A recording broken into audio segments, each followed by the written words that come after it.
Three Porsche were pushed into third place by Mark Lieb in the 43 Orbit Racing Porsche, who at one point had the fastest time. But Timo Bernhard fought back to uphold the Alex Job honours, putting the 24 Porsche on class pole. The first race of the year, and we get the pole position. It's really good. Last year we had in the last race at Petit Le Mans, we had the pole also with Jörg, my co-driver, and now the first race of the year we have the pole again, so it's really good. But it's a long race, you know, 12 hours, and we hope we can be first after the 12 hours. The Corvettes were under pressure in qualifying from the pro-drive Ferraris, but saw off the offensive to take the top two spots. The number 3 car is again piloted by the championship-winning pairing of Ron Fellows and Johnny O'Connell, who were joined by Frank Frion for Sebring.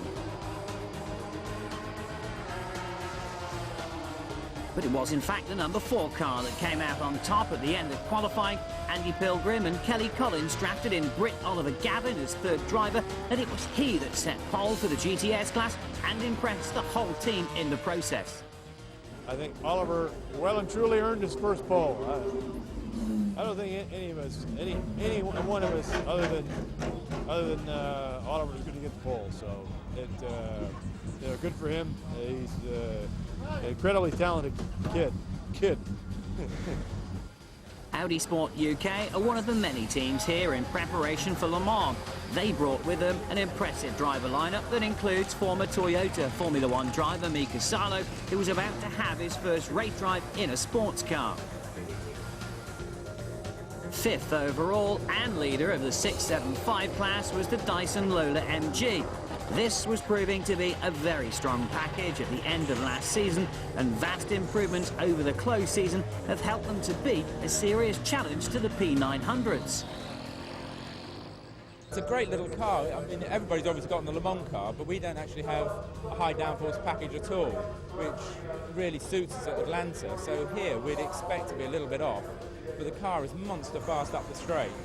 So, you know, I can overtake the Audis on the straight, which I can't tell you how much pleasure that gives me, because they've been blowing past us on the straight for the last 3 years. So just be able to cruise past them is very satisfying. Not an unfamiliar driver to see in an Audi, but certainly in the champion Audi team. Former Eurst driver Emanuele Pirro joins the former Cadillac driver JJ Leto and team regular Stefan Johansson at Sebring. And the team turned out an impressive car as usual, but it was a second-row placing on the grid after qualifying 4th. There is only one Infineon Team Eurst Audi this year, and that also sports an unfamiliar driver lineup, apart from the vastly experienced Frank BIELA, who finished 3rd in the ALMS Championship last year. And he's joined this year at Sebring by Marco Werner and Patrick Peter. Coming here was very exciting in the car, back in the car, and driving this car is good fun always. And I think it's running quite well. I mean, we knew that the car is good. We normally know that the car is reliable, and we found a good setup, so I'm really optimistic for the race. Bentley arrived at Sebring to compete in the Mark's 2nd race in 81 years in the USA, and it was certainly an impressive return, armed with a brand new design that's aimed at dominating the 24-hour of Le Mans this year. They have entered 2 Bentley Speed 8s with a driver lineup as impressive as the design of the cars themselves.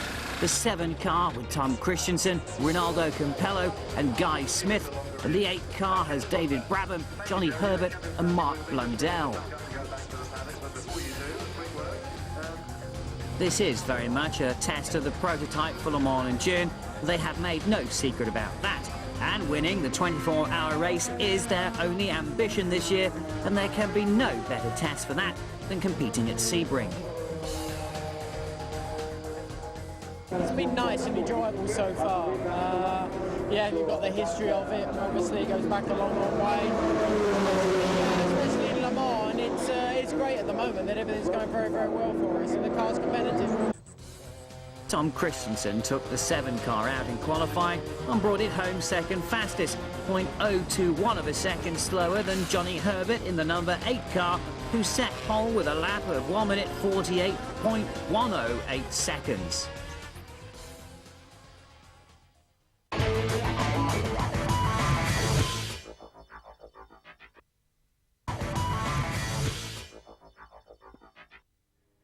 as the pre-race build-up began, there was a major change on the grid, and that was that the number 1 Audi now starts from pole after both the Bentleys were moved to the back of the grid for a technical infringement on the rear diffuser.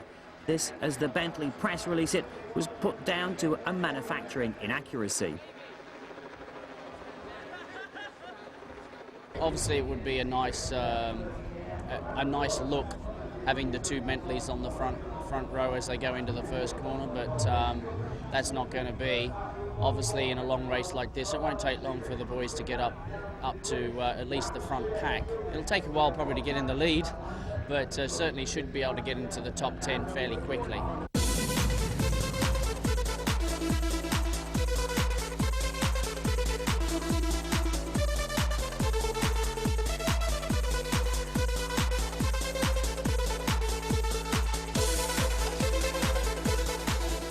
There had been an incredible rainstorm the previous evening that caused the cancellation of the final practice session.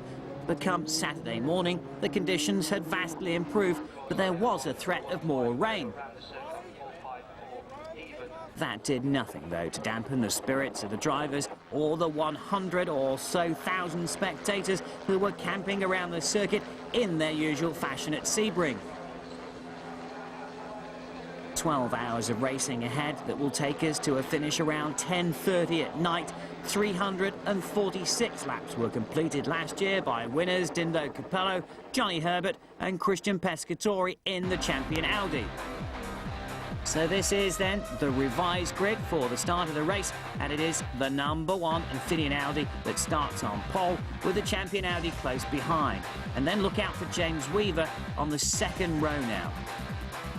Further back down the field, then the GTS class, 15th on the grid with Oliver Gavin, Andy Pilgrim and of course Kelly Collins looking strong for that. But it is Frank Biela that leads them around now.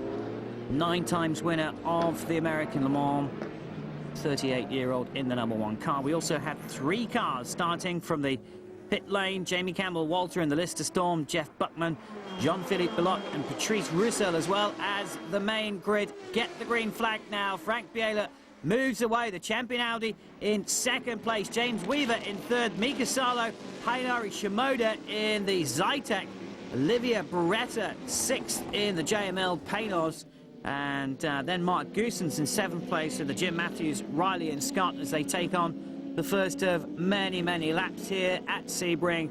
And they are on lap 1 now. Reminder, the Bentleys at the back of the grid. There they are now.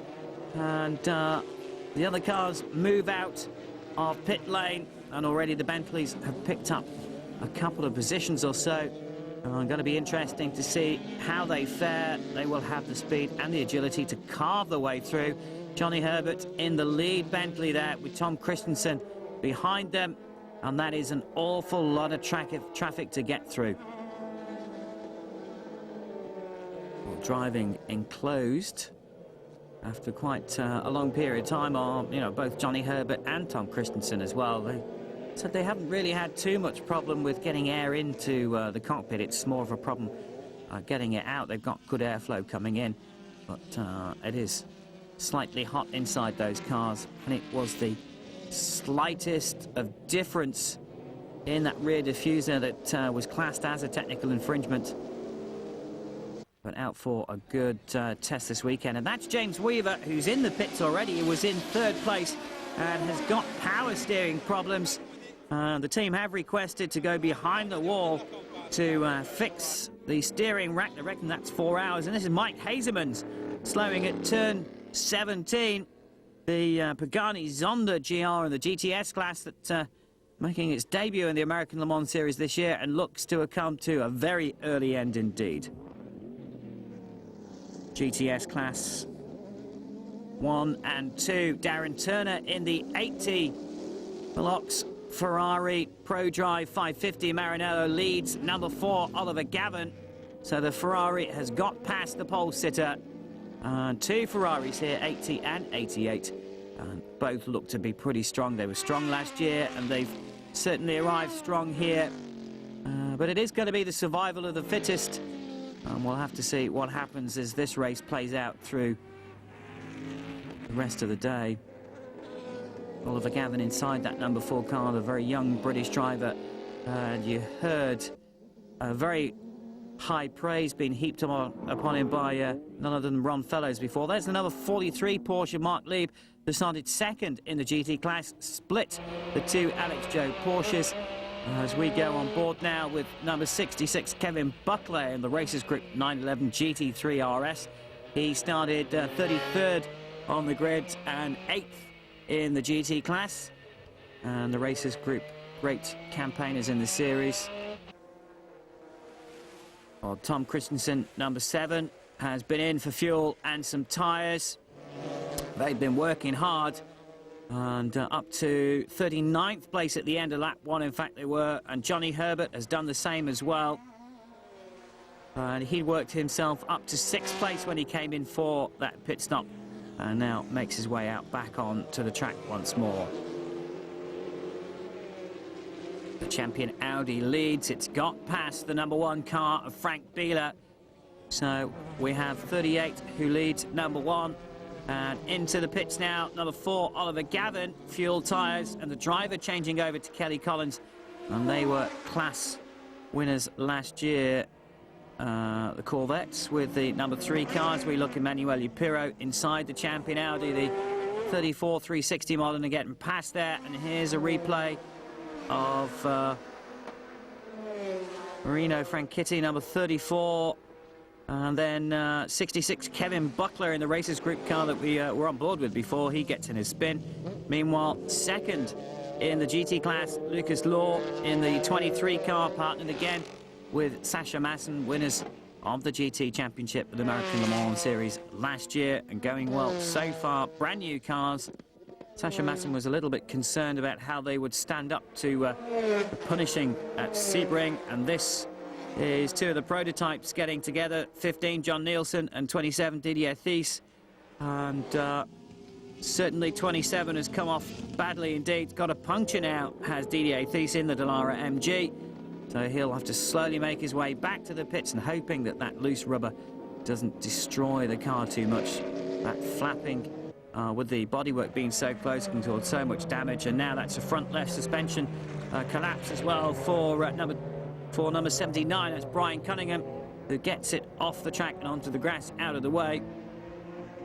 And he might, if he's lucky, be able to make it back to the pits, although he comes to a standstill. 3rd place now with the pit stops changing everything around. Tom Christensen inside that Bentley Speed 8. Mika Salo in 4th place inside the Audi Sport UK, and Mika Salo very much enjoying the sports car experience this weekend.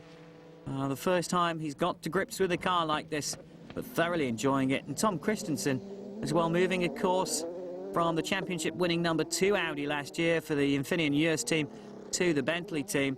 We're not going to see much of Frank this year, but these incredible cars just look so sleek and so sexy on the track. Back with our race leader, Emanuele Pirro, number 38. Frank Biela second behind him. Into the pits though from 4th place, Mika Salo.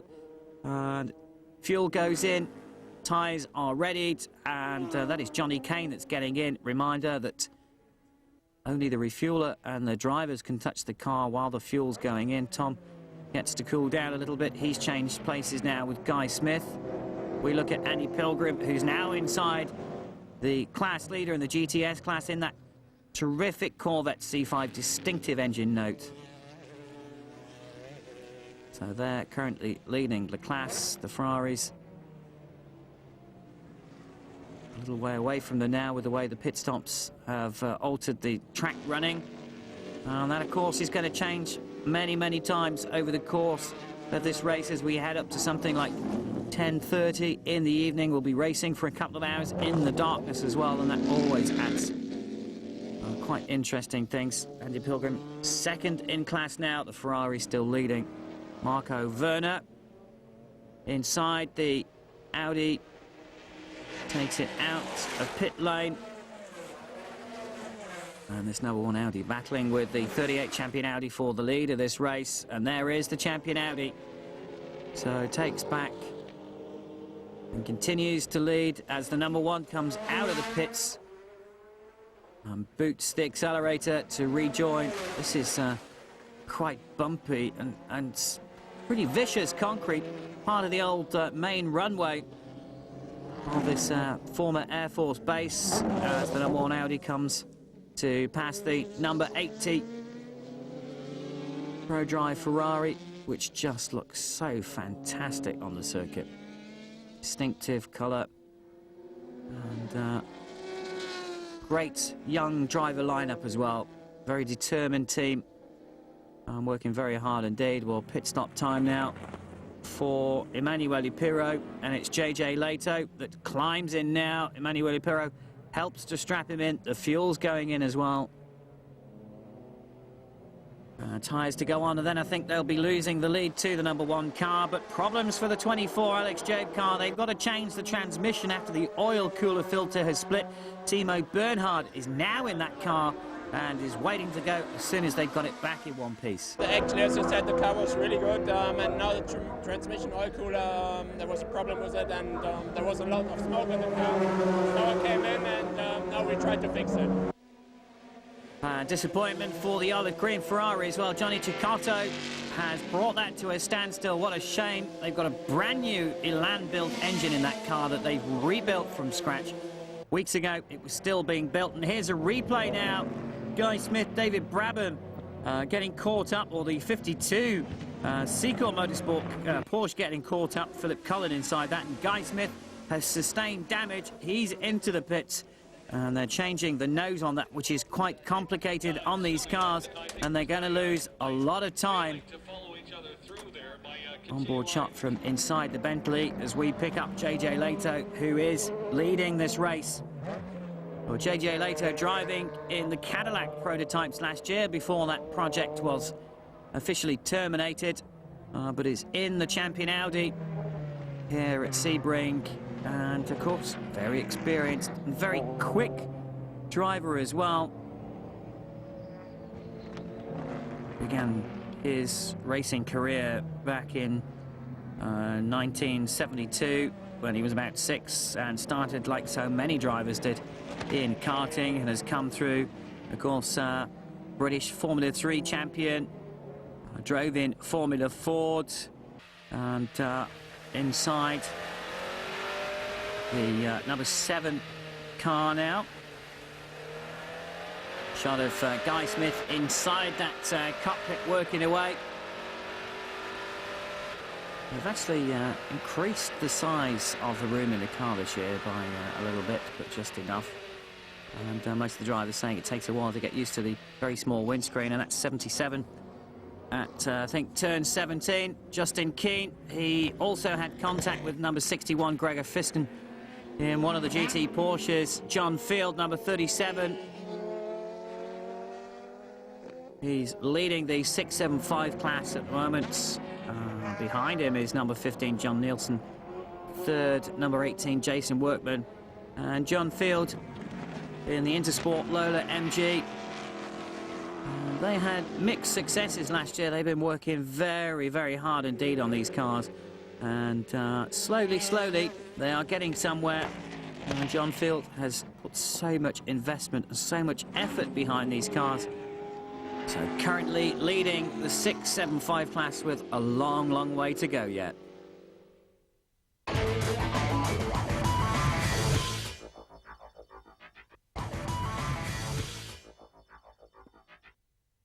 Aerial view of Sebring that's packed with spectators for the 51st annual race here at the circuit that's some 100 miles south Orlando. You're looking at number 9, Johnny Kane, in third place in the Audi Sport UK LMP 900 R8 Audi, being passed by number 8, David Brabham, who's taken over that car, and Johnny Kane goes wide and onto the grass, but will successfully get back on the track. And we go on board now with the leader in the GT class. We're on board number 23, Sasha Masson. It's number 31, Craig Stanton, that's currently in second place, but the Alex Job Porsches are looking strong this year. We used to have a 22 and a 23 car. We have a 23 and a 24 car this year. Timo Bernhard and Jörg Bergmeister decided that they would change numbers. But Sasha Masson behind the wheel at the moment, and the number 11 car has run into a little bit of trouble. I think it's round about turn 4. and seems to be beached at the moment, but we'll also have to wait, of course, for the traffic to get out of the way before he can apply the power and spin that out. In the pits now, David Brabham is handing over to Mark Blundell. And a real good spin for John Field there. And was that a mechanical problem that caused that? Well, there's the panos, so maybe he was just unsighted by the panos.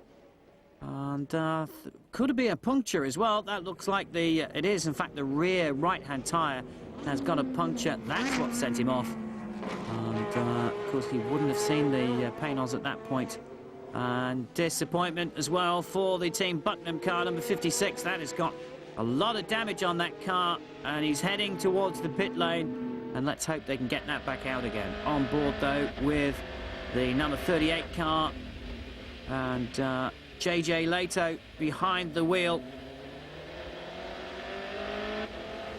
Looks like one of the Bentleys ahead of him now, but the champion Audi has been going very well indeed.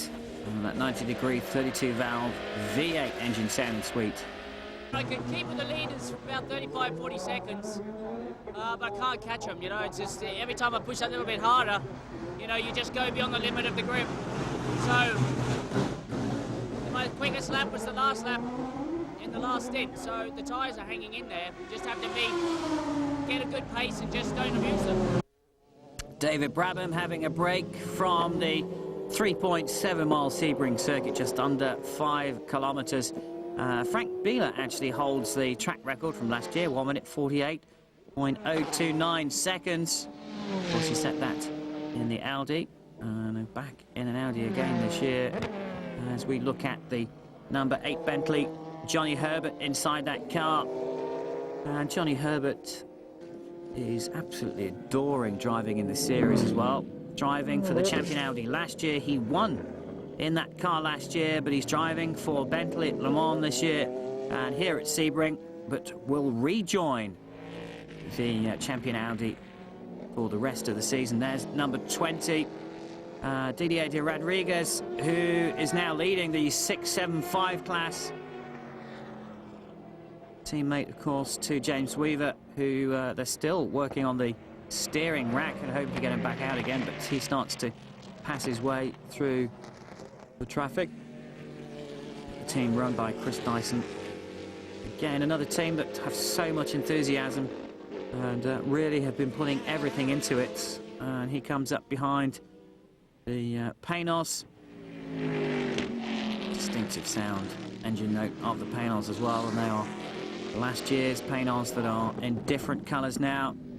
And John McLaughlin, the team owner, is not very well at the minute, and the whole team putting a lot of faith behind his recovery. And in the driver autograph session, they were getting people to actually sign slips, which they were sending to back to John with wishes for a speedy recovery. But certainly that 20 car stuck behind the Panos at the moment. 2 Panos out, number 10 and number 11, changed from the 50 and 51 number, of course, that we had last year. And the JML team spearheaded by Max Pappas, Olivier Beretta and Gunnar Jeanette in the number 10 car.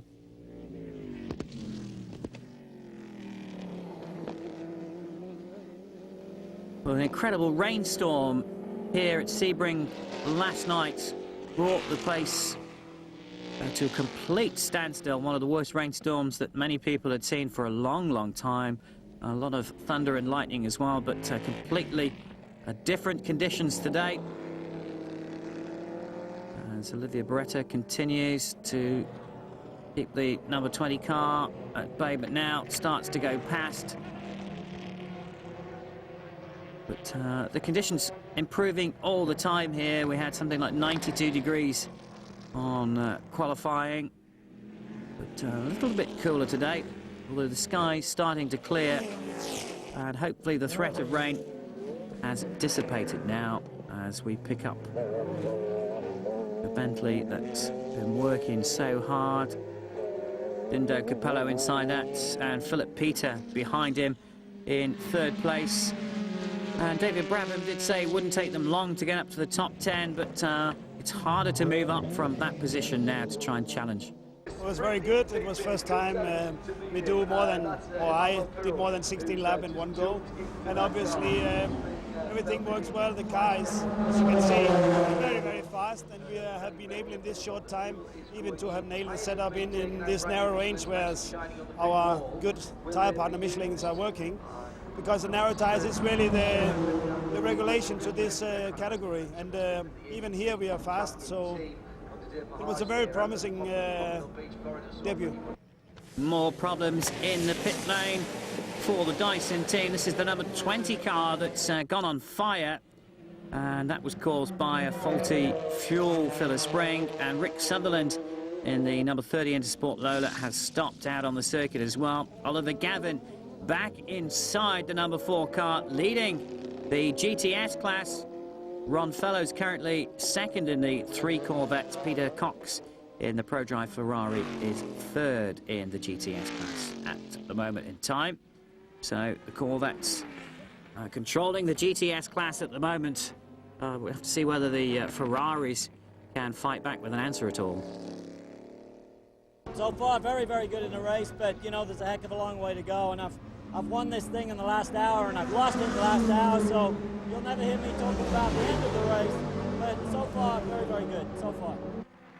Well, Andy Pilgrim, positive, but not wanting to put all his cards on the table so far as darkness starts to descend on the circuit in the middle of this 12-hour race.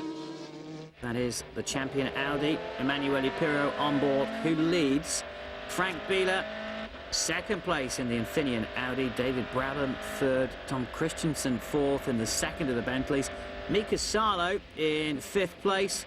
And Max Papis in the JML Panos is currently in sixth place in the LMP 01.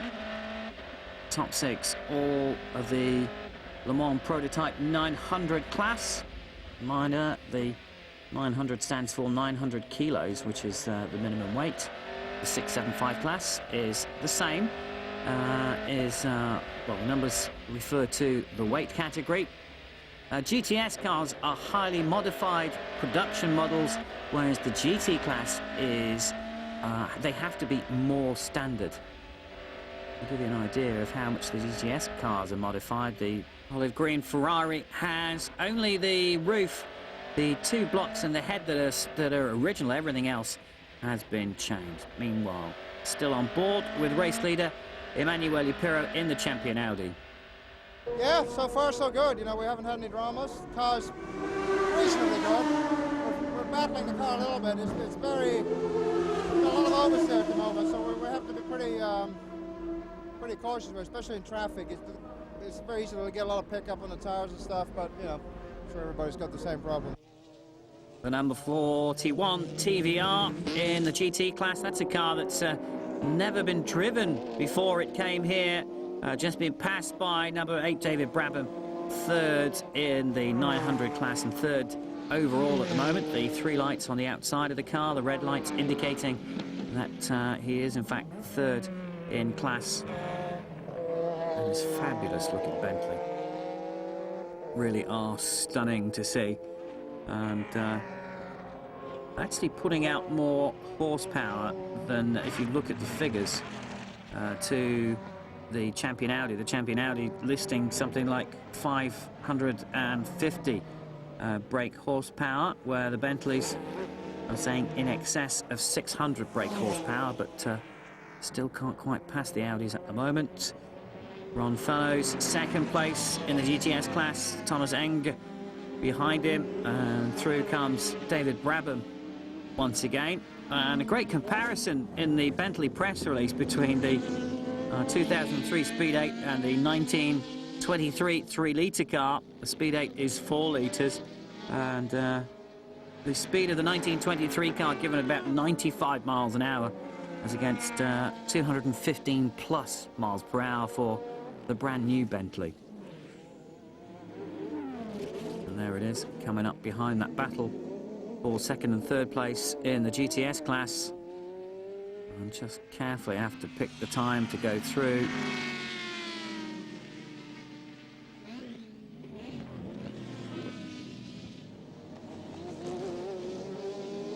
course, also an incredible amount lighter than the original as well. A state-of-the-art racing machine, and when you see this car in bits when it's being worked on, you can really appreciate how much work has gone into that. But it's the same for all the prototypes as well, but Bentley, with the 24-hour race at Le Mans in June this year, very much on their minds, and still trying to pick his way through the traffic. Sasha Masson passes number 31, who has in fact got a quite loose rear diffuser. We might see that if we get a shot of the rear of that car, but Sasha Masson passes that now to take the lead in the GT class. And just look at the back of that 31 car now, you can just see the underside and the rear diffuser just slightly loose, just flapping slightly, and that won't help the aerodynamics of that car at all. And if that's deemed to be dangerous in any way, of course, he will be called into the pit, but I would imagine the team will be aware of that and will be taking their own action if they think that that's necessary at all. Number 7, Tom Christensen, in the first of the 2 Bentleys that are out on the circuits. I think currently holding 4th place at the moment, still an achievement.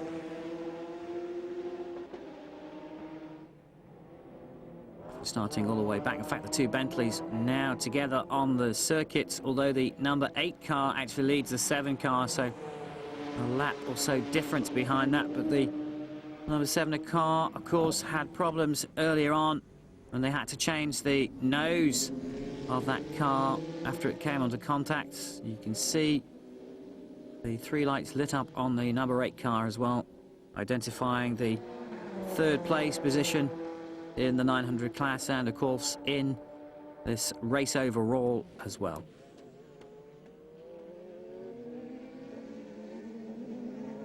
Well, JJ Leto in the 38 Audi, the champion Audi, is still leading as we stay for a little bit longer with the 2 Bentleys, and the headlights now starting to stand out more as the evening begins to ingress on the day. Full sunset expected at around about 6:40, 6:45 this evening.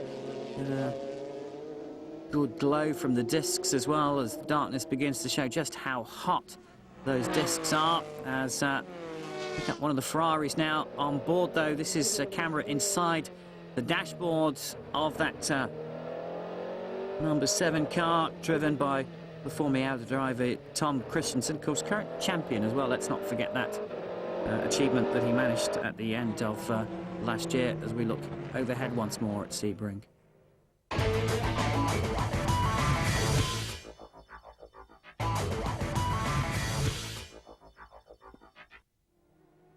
JJ Leto in the pit exit now, rejoins the track. Still leading this race. They've successfully kept that lead as they've been in and out, and starts to bring that car back up to speed and back up to temperature as well. Get the tyres bedded in, and of course get used to how the car handles again with the new tyres, and of course a full tank of petrol as well. And in the pits is the number 9 car. Mika Salo has gone out. Johnny Kane sitting in the car, but the car has a problem. Mika Salo reported that there was problems with the clutch. Johnny Kane couldn't get the car away, and it looks as if they're going to be taking that car away to work on it. From the information we've got, they're talking about changing the transmission, but it's all still worth it. A long way to go in this race yet. The Audi Sport UK team having a bit of a problem there, and your hearts have to go out to them. They've tried so hard, trying hard as well, and it's still going very well indeed for JJ Leto. Leading this race, he's got one of the Bentleys behind him who seems to be a little bit faster. It's the number 7 Bentley, but a lot less fuel on board that car at the moment, and passes the Audi without too much problem. But of course that is not for track position, and JJ Leto wouldn't stick his neck out too much to try and keep that behind him. There was no real problem in that at all, not a threat to him at all. So JJ later continuing about his business, whereas the Bentley is far more determined to try and make up some ground. And the sunset really kicking in here now at Sebring, and it's been a great day, been a great event. As always, the atmosphere absolutely stunning. Thousands upon thousands of people have been here for days. In fact, one particular family have had a vehicle here for something like 77 days before the event so that they could get the prime spot. And some member of the family has had to sleep in that every night to keep it here as well. On board then, inside the 23 Porsche. And a mixed day it's been for the Alex Job team as well. Started off well with the 24 Porsche leading until it reached problems. And now the honours are falling to the 23 car to uphold and try and challenge for the win in this class. And Sasha Masson there, I think, just getting the call for a pit stop at the end of this lap. And you can just see the car skipping there as they come around that final turn 17 at Rid. Oh, and there's the 24 Porsche that has got problems. That car looks completely dead. And that is cruel luck indeed. Meanwhile, Sasha Masson has got to the pits and is changing over to Lucas Law. But that was Timo Bernhard that we saw in the 24 car that was stopped before. His work continues on getting the other car out of the pits with fuel, new tyres, and a refreshed driver back in the seat while lights are back on in that car, and he pulls off. So Timo Bernhard, whatever the problem was, has got that car going again, unless it's just enough to get him back to the pits. Jeff, I'm coming to the pit. The main switch went off, so the whole car, so the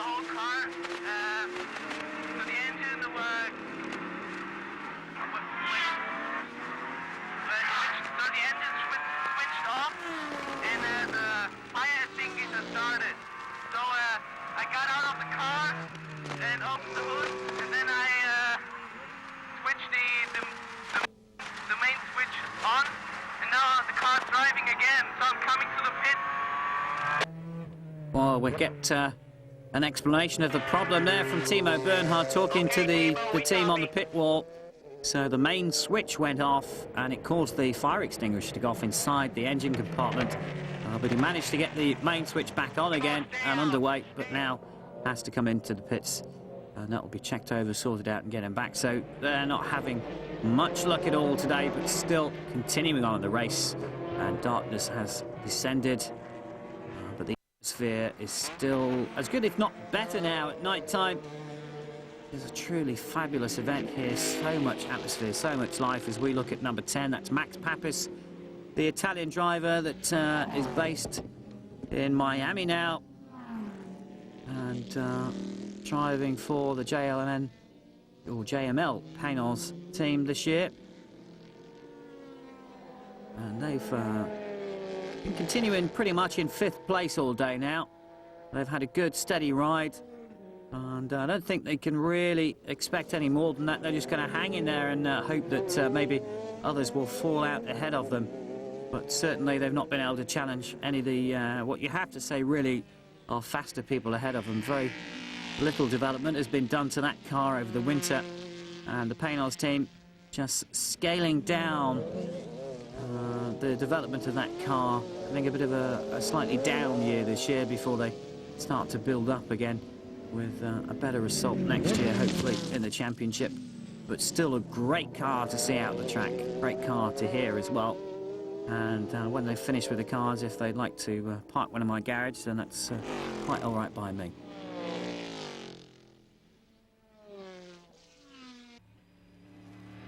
Inside the Corvette now, number 3 car that we still believe is currently in second place in the GTS class, but is still being led by the number 4 car.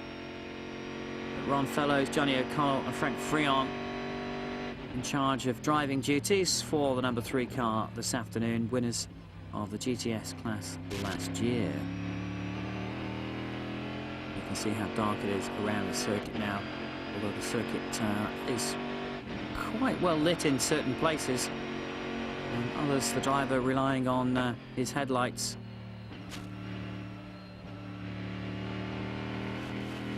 Still, you get a good view of the track at night. You can see how wide this circuit is as well. There's plenty of room for mistakes, but not too much as we join number 88 in the Velox Pro Drive Ferrari 550 Maranello. Jamie Davies inside the car at the moment, and the Ferraris have had a few problems today, not gone quite as well as they were hoping, but still competing in this race. And as we've seen, anything can happen at any time, and we've still got quite a few hours to go in this race at this moment in time. So round the final turn, and that looks like he's into the pit lane. So Jamie Davis has got problems, and he's back in the pit lane something like 8 minutes after his previous stop. So he's got some sort of problem. What a disappointment for the team. So they'll try and sort that out. And the team, well, he stopped in the wrong pit box, it seems. And so he moves up now, or in fact, I think he got very little power there, and actually couldn't move much because he would have seen the crew guiding him in. And the team are not exactly buzzing around that car, so obviously some sort of problem, but not as much as that car. That's number 34 that has got a fire underneath it. It's brought out the first caution of the race, and that's Kevin McGarity that's crashed at turn 17. Well, he's out of the car. He's been taken to the infield medical centre with reported pain in his legs. Now that car has to be removed, so pit lane all of a sudden becomes a hive of activity. The number 38 car has been in, and JJ Leto has passed over to Emanuele Pirro, so they still in the lead now, but that advantage they had has now eroded because all the cars, of course, will close back up together again.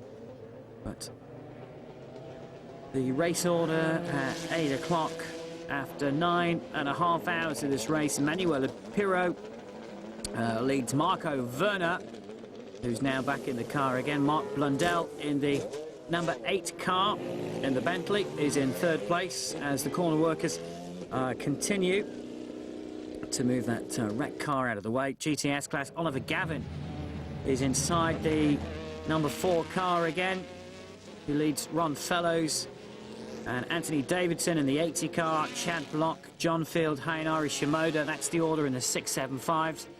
And Sasha Masson, Nick Johnson and Alex Caffey, 23, 31 and 53. As the green flag is out now, we're on a restart after that 31-minute caution as we go on board with Emanuele Pirro inside the number 38 leading champion Audi. As number 4 comes to a stop now, Oliver Gavin has come to a stop just around from turn 6. The Corvette has a problem, and he's reporting to the pits that they think it could be gearbox. That is an unusual problem for them. And now somebody being dispatched out to the car on the circuit with some tools, and I think they'll try and talk Oliver Gavin through trying to repair that car if he can. Of course, if the team work on it out there, then they will be penalised for that, but Oliver Gavin can in fact work on it. So Ron Fellows and the rest of his crew in the number 3 car are now leading, but meanwhile Stefan Johansson changes over in the final part of this race as Emanuele Pirro jumps out, and that took a little time to change that car over, and I think that's going to rule them out of the lead of this race as the number 1 car will take over. Marco Werner will be leading this race. More activity in the pits. This is the number 10 car that's in now, and Gunnar Jeanette is handing over to Olivier Beretta. He has more fuel and new tyres, and now he'll finish the race off for the JML team.